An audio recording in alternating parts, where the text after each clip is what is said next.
What's up, Pro Lacrosse fans? Welcome to another edition of Pro Lacrosse Talk presented by Fanatics. Reminder to visit prolacrossetalk.com/NLL shop or prolacrossetalk.com/NLL shop-CA for your official NLL team gear.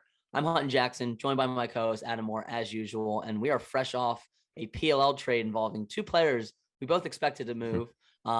We spoke about Jake Froccaro and Andrew Kew potentially being moved last episode via trades. Didn't expect both of them to be traded so soon. And we'll be honest, we didn't expect them both to be traded for each other. But that's what happened, Adam. So let's start off with the fresh PLL news right off the bat. Thoughts on this trade and the fact that our two top guys this offseason have already gotten moved? Hey, we had our hand on the pulse, I guess, finger on the pulse, right? to in terms of who could be moved this offseason. It was interesting to see the Jake Froccaro news drop, and Andrew Kew wasn't on the player movement page right away, so we didn't know what the return for Jake was going to be. And then when it popped up that it was Andrew Kew, I was like, holy crap, our predictions were correct. So it was cool to see, and both are in really good situations. Probably should have expected something like this, Coach Towers bringing in another Canadian guy, another sharpshooter, which I'm really excited to see how Andrew will be utilized in that chaos offense next summer. And for Jake, he's added to a midfield that lost Paul Rabil due to retirement. So I think they're both in better places and have opportunities to really succeed next summer. Yeah, he adds another lefty. They already got Mac O'Keefe, Josh Byrne, and Chris Cloutier over there. So on the lefty side, and now you add Andrew Kew as well. This offense is loaded with Canadian talent. He just keeps adding another one, and you keep thinking he's done, and he's not. So yeah, we should have probably expected it. The way this trade kind of went down too is, again, me and you both expected Froccaro to be moved. So we were kind of, thinking he was going to be the first domino effect, and he was.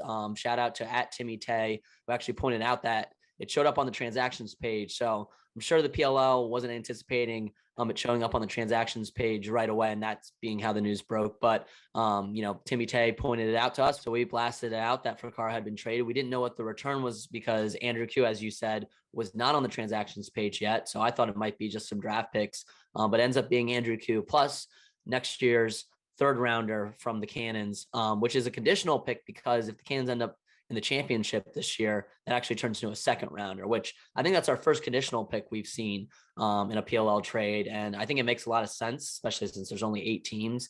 That's the difference between a few draft spots if, the Cannons do make it to the championship.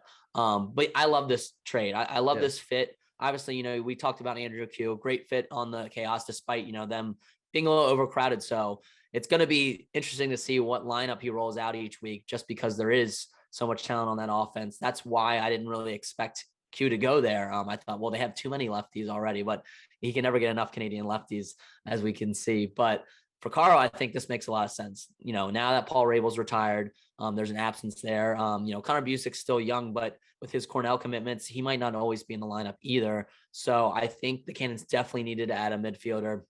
And I think Froccaro is, the best one on the market right now. And I think he's going to fit into this offense really, really well. We know he can shoot from range, but he's a do-it-all midfielder. I mean, we saw during the Chaos run in 2020, he was feeding the ball a lot too, and they've used him in a lot of variety of different ways. So that's why it was still a head scratcher when he was a healthy scratch during this 2021 championship run. Obviously, we know because of the personnel that Coach Towers said they wanted to go with Kyle Jackson and Westberg. That's what made him a healthy scratch. But, it wasn't that Froccaro wasn't having success in this offense either.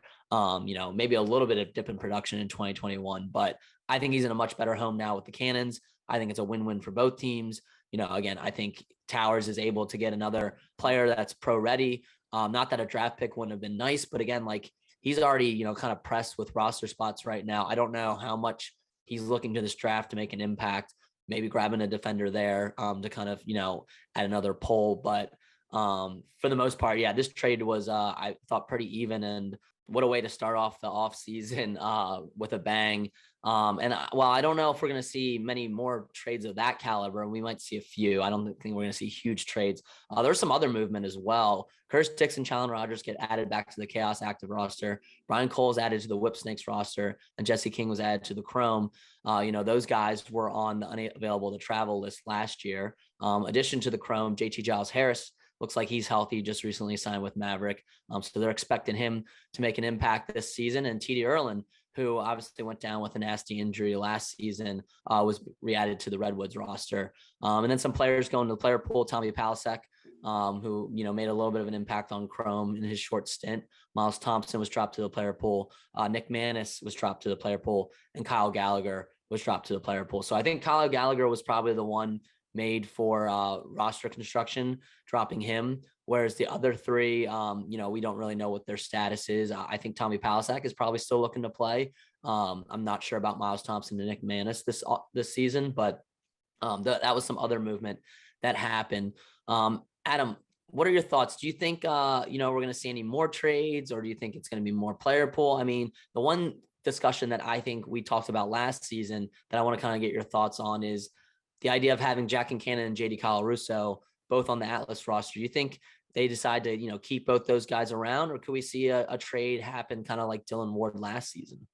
Yeah, I think they end up keeping both guys on the roster. You saw in years past a team like the Archers have a 2-goalie system and it work out. I think not to say that the Atlas are going to do that, but I think that it's always good and healthy to have strong competition going in to training camp at that position. We saw with the Atlas last year, you need a really strong backup. So whether it's one or the other guy, I think it's super pivotal to have a strong backup. And you saw it with the Whips too, right? We saw Brian Phipps hopping cage for them when Kyle Bernlohr wasn't too hot. I'm really interested to see kind of just the roster construction and makeup of these teams going forward. You mentioned not necessarily a major trade, but I'm curious to see, our coach is going to be talking with one another about guys as the roster crunches happen, those fringe guys that they may move to the player pool. Are they going to kind of put out feelers saying, hey, this guy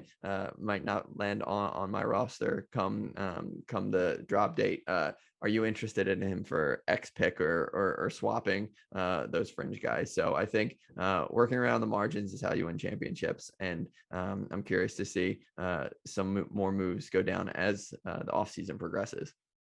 Yeah. And I think it's going to be tough for teams too, because I think coaches knowing that, they're strapped for cash now, they're going to be a little bit more limited in their options. They can't necessarily trade for a big name without knowing, okay, well, I'm actually going to have to allot, a big salary to him as well. And do I have that room? They kind of have to project out. So yeah, I think you might see more player pool movement.